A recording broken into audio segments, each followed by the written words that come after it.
A ENGIE participou este ano de mais um laboratório de comunicação da Associação Brasileira de Comunicação Empresarial, a ABERJ. O espaço é dedicado ao debate dos temas prioritários do setor elétrico e as estratégias de comunicação. Eu sou Bernardo Menezes e dou a largada para um bate-papo sobre o papel da comunicação na transição energética. Agora, no Além da Energia.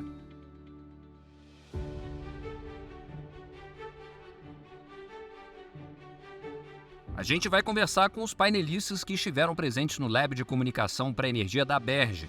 O Leandro Provedel, gerente de marca e comunicação corporativa da ENGIE Brasil, estava lá. Bem-vindo, Leandro. Olá, Bernardo. Olá, Renata, Clélio. É um prazer estar com vocês, conversando sobre o Lab de Energia que promovemos na ABERJ. Obrigado pela presença. Também temos a participação da Renata Petrocelli, gerente executiva de marca, marketing e reputação na Eletrobras. Olá, Renata, tudo bem? Oi, Bernardo. Eu é que agradeço pelo convite e pela oportunidade de estar aqui falando sobre um tema tão importante para o nosso setor. Seja muito bem-vinda. Conosco também está o Aclélio Camargo, gerente de gestão de eventos e de marca da Copel. Bem-vindo também, Aclélio. Obrigado, é um prazer estar aqui com vocês. Olha, mais uma vez, obrigado pela presença de vocês aqui no podcast Além da Energia. E para a gente começar, Leandro, qual o objetivo da ENGIE em patrocinar um espaço como Laboratório de Comunicação para a Energia da ABERJ? Bom, a ideia da ENGIE em patrocinar o Lab de Comunicação para a Energia da ABERJ é aproximar a ENGIE e o próprio setor elétrico de outras empresas e outros setores para conversar abertamente, de forma transparente e construtiva sobre os desafios e também as oportunidades que nós de comunicação e de comunicação do setor elétrico temos pela frente.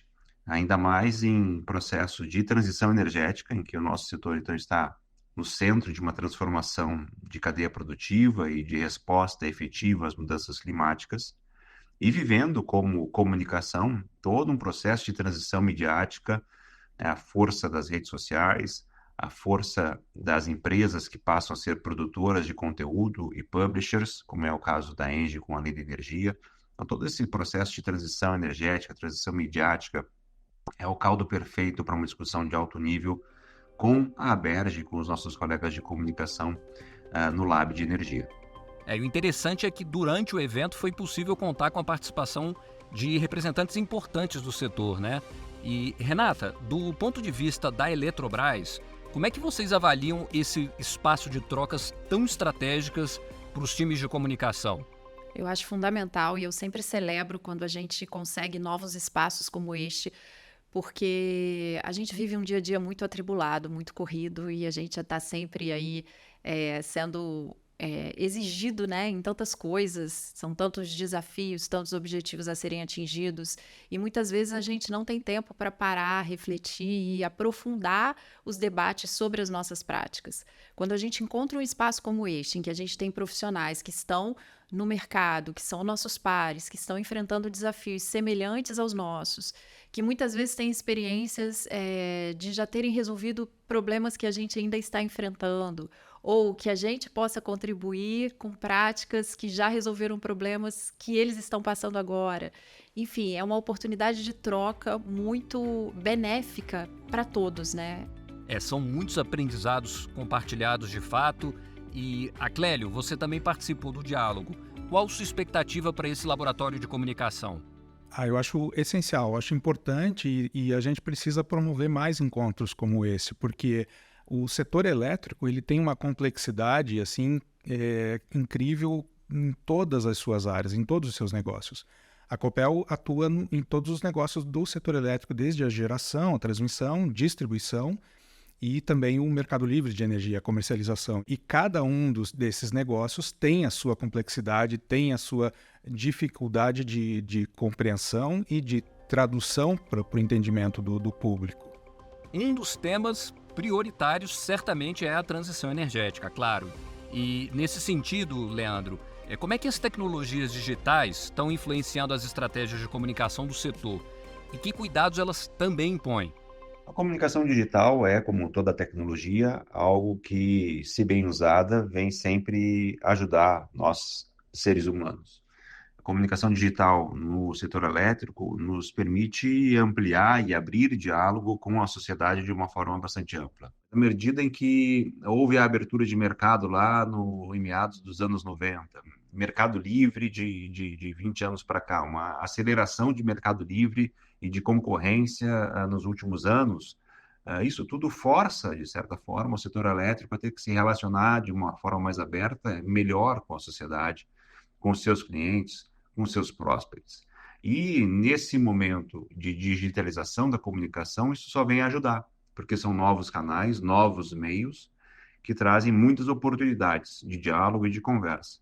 É claro que também trazem desafios, porque há uma interação maior, as empresas e o setor estão sob escrutínio constante da sociedade, especialmente nas redes sociais, onde todas as pessoas têm voz, têm vez e têm opinião, e sua voz, sua vez e opinião devem ser respeitadas de todas as formas, né? Então, quando as empresas agora se abrem para dialogar, encontram um terreno fértil da comunicação digital. Isso para falar só de redes sociais. Nós, no caso da Engie, temos também no digital uma ferramenta poderosíssima de comunicação, de posicionamento, que é o Além da Energia. É um hub de conteúdo sobre transição energética que nós colocamos no ar em abril de 2020. Esse hub, ele parte de curadoria de conteúdos já existentes na internet sobre transição energética, energias renováveis, e conteúdos proprietários, conteúdos próprios sobre a Engie e que a redação da Barões, que opera para nós o Além da Energia, prepara sobre transição energética. Então, é um hub sobre transição energética que pertence à Engie, mas não é sobre a Engie. É um serviço que nós prestamos para a indústria como um todo, chancelando a autoridade de marca que a Engie tem, aquilo que nós entendemos que é um conteúdo que constrói sobre transição energética, sobre energias renováveis e tudo que diz respeito ao nosso setor. Renata, você também vê essa dualidade nos canais digitais? Acho que, como tudo, a gente tem um lado que traz excelentes oportunidades e também traz desafios muito grandes. Acho que às vezes a gente corre um pouco o risco de se deixar seduzir muito pelas tecnologias e esquecer o humano, aquilo que é essencial no contato, na presença, no diálogo olho no olho. Então, acho que o grande desafio é a gente encontrar o equilíbrio, porque, sem dúvida alguma, a evolução das tecnologias nos dá a possibilidade de estar mais próximos das pessoas, de estar em lugares onde a gente não conseguia estar antes, de medir e gerenciar as nossas ações de maneiras que a gente não conseguia fazer antes. Mas, ao mesmo tempo, a gente precisa encontrar esse equilíbrio, né? Entender que, para além das tecnologias, a gente tem ali por trás um conteúdo que depende de chegar junto, que depende de ouvir o outro, que depende de entender as expectativas e as necessidades de quem está do outro lado. E esse é um papel super importante do profissional de comunicação, né? A gente funciona como esse elo. Você tocou num ponto importante que é a preparação do profissional de comunicação que trabalha com esses canais digitais. E no caso do setor elétrico, tem que lidar com temas muito áridos, né, para o público em geral. Clélio, a Copel, por exemplo, também opera no segmento de distribuição e interage de maneira muito próxima, né, aos clientes. Como isso está impactando as rotinas das equipes de comunicação? A gente precisa estar constantemente em contato com a população, com o setor produtivo. A gente tem uma máxima lá que diz que não existe crescimento sem energia, né? Então você não pode ter o crescimento do estado do país sem a energia. E por isso é necessário se comunicar, né? A Copel tem focado suas campanhas principalmente na questão do mercado livre de energia, no meio digital, justamente por ser o meio que a gente entende que alcança mais esse público específico do mercado produtivo.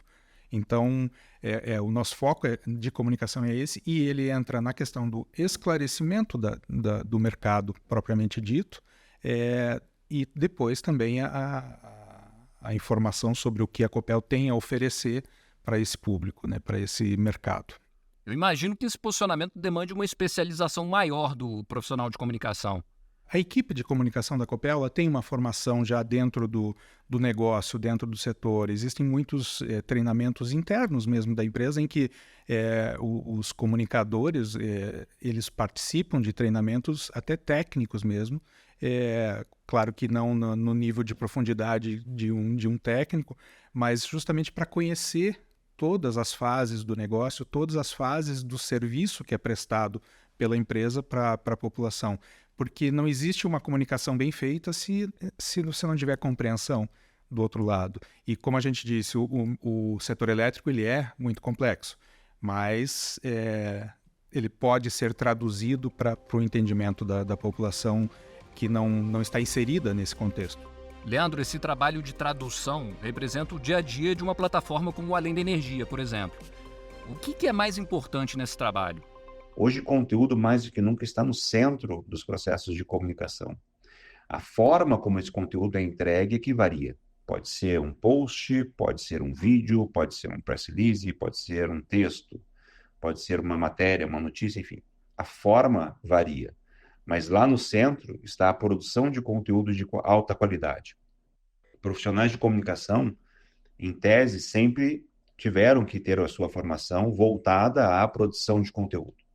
Mas hoje, mais do que nunca, saber produzir um conteúdo relevante, que diz o que está em jogo, é fundamental aos profissionais da comunicação. E isso eles têm que trazer na sua formação. Tem que trazer da faculdade, trazer do seu dia a dia, para que possam contribuir com as empresas e, no nosso caso aqui, com a ENGIE e com o setor elétrico. A gente comentou um pouco sobre esse preparo que os profissionais da área precisam ter, mas, Renata, como as organizações também devem se posicionar em relação à comunicação? O foco fundamental aqui é a gente ter uma comunicação que esteja alinhada ao planejamento estratégico da empresa. Então, é um desafio que eu acho que as áreas de comunicação, de uma maneira geral, elas enfrentam, mas precisam estar próximas, né? Precisam estar próximas da alta administração, precisam estar próximas das decisões que são tomadas e precisam estar presentes no planejamento estratégico da empresa. Então, entender quais são os objetivos estratégicos e derivar daí os objetivos de comunicação. E de que maneira a gente consegue alinhar aquilo que a empresa está fazendo e aquilo que ela quer construir como imagem. Também um papel importante que o profissional de comunicação tem para dentro, porque muitas vezes a empresa tem os seus objetivos, ela tem aquele norte, tem o seu propósito, tem os seus valores, mas tudo isso está sendo refletido nas práticas, no dia a dia, na forma como ela chega às comunidades, na forma como ela se relaciona com os colaboradores. Então, a comunicação eu vejo muito também com esse papel de equilibrar esse discurso e a prática, apontar determinadas situações em que, eventualmente, as práticas não estejam contribuindo para consolidar o discurso que você quer levar adiante. Então, é um papel assim de meio de guardiã, sabe, daquilo que são os seus valores, os seus propósitos, porque eles só se consolidam na prática do dia a dia. E se em algum momento a prática começa a resvalar para algo que, em vez de construir valor, está destruindo o valor, o profissional de comunicação tem um papel importante ao apontar isso. Gostaria de complementar, Clélio? É o nosso maior papel, assim, a gente vê a comunicação voltada ao cliente. Mostrar para ele que se tem um problema, a gente tem que mostrar a solução de imediato. A gente tem que dar a resposta para aquilo que ele espera ouvir, para aquilo que ele espera ter conhecimento. Por exemplo, a questão das mudanças climáticas e dos eventos severos que têm acontecido, temporais, que derrubam postes e tal. A população entende que um poste caído foi a causa de não ter energia na casa dela. Mas ela não entende por que aquele poste está lá caído tanto tempo e ninguém vem lá erguer, né? Então, a resposta rápida a esse anseio, quem faz é o operacional da empresa.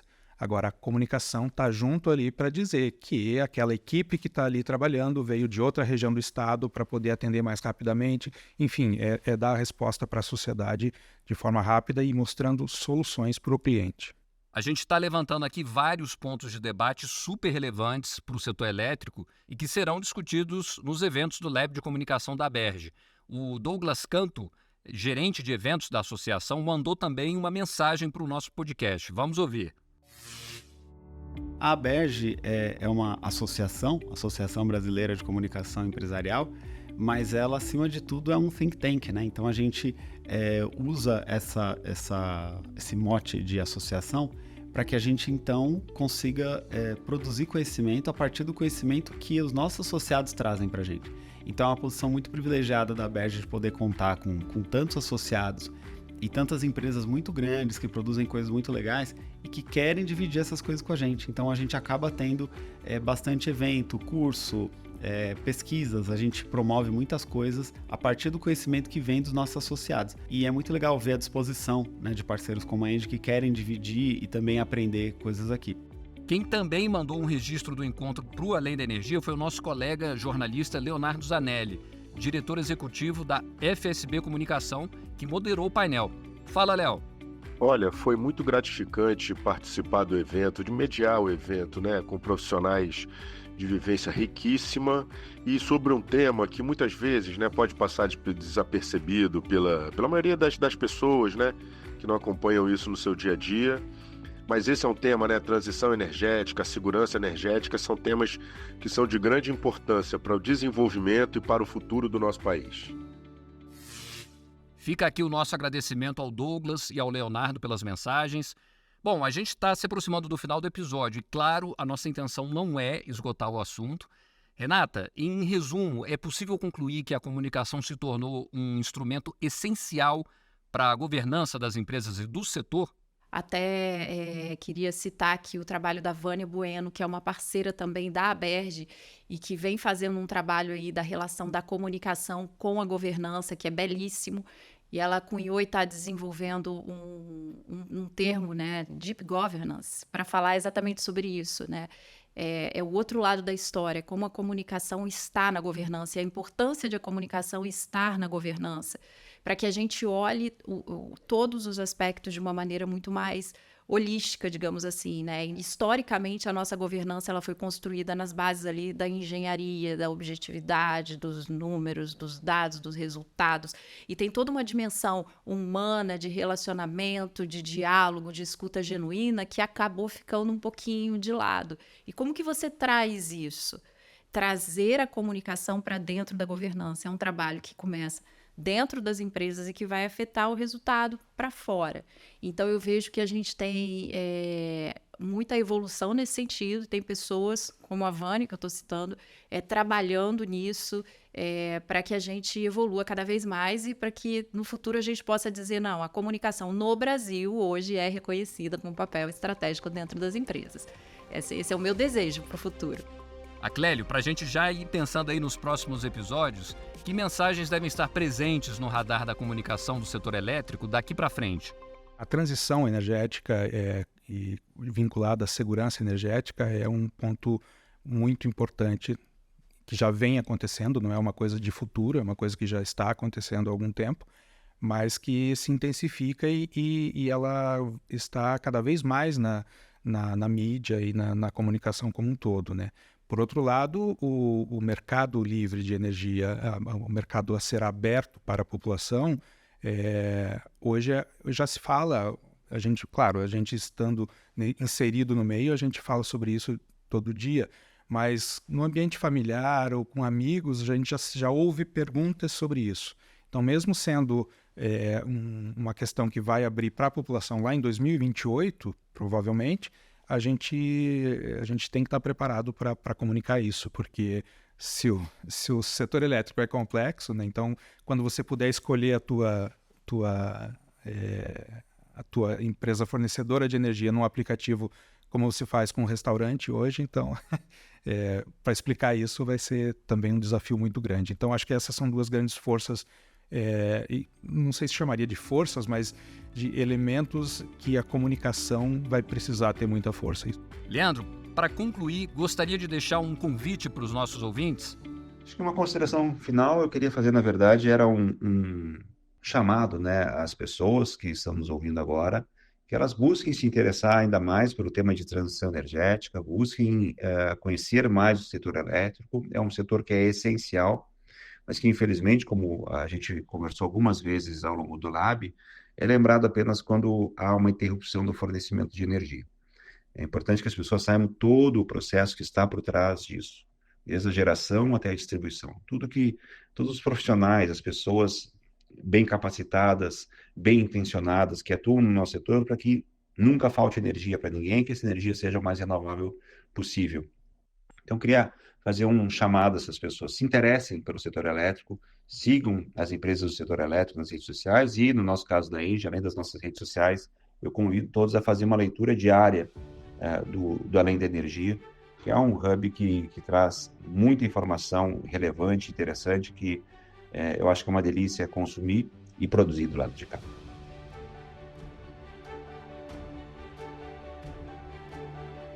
Este foi mais um episódio do podcast Além da Energia. Eu agradeço muito a Renata, ao Aclélio e ao Leandro. Voltem sempre. Eu é que agradeço, desejo vida longa aí a esse espaço, que traga muitas reflexões importantes para o nosso setor. Agradeço também ao Leandro e ao Aclélio pelas ideias trocadas aqui, pela parceria. Eu que agradeço, Bernardo. Agradeço a você, o Leandro, a Renata pela participação aqui. Tenho certeza que se a gente conseguiu transmitir um pouco do que é comunicar o setor elétrico e de quanto a gente tem a aprender, acho que o objetivo foi cumprido. Obrigado a você, Bernardo, e eu queria agradecer também a Renata, da Eletrobras, o Aclélio da Copel, nossos parceiros do setor elétrico, o Léo, nosso parceiro de FSB, que esteve conosco na Lab de Energia. Douglas, em nome de você, também agradeço toda a ABERJ. É sempre muito bom estar nessa casa e discutir comunicação em alto nível com os nossos colegas. Até a próxima. No site da ENGIE você encontra mais notícias sobre o setor de energia, cidades inteligentes e transição energética. Para quem já nos acompanha, não esqueça de curtir e seguir o canal da ENGIE no YouTube. Acompanhe também o podcast nas principais plataformas de áudio. Até mais!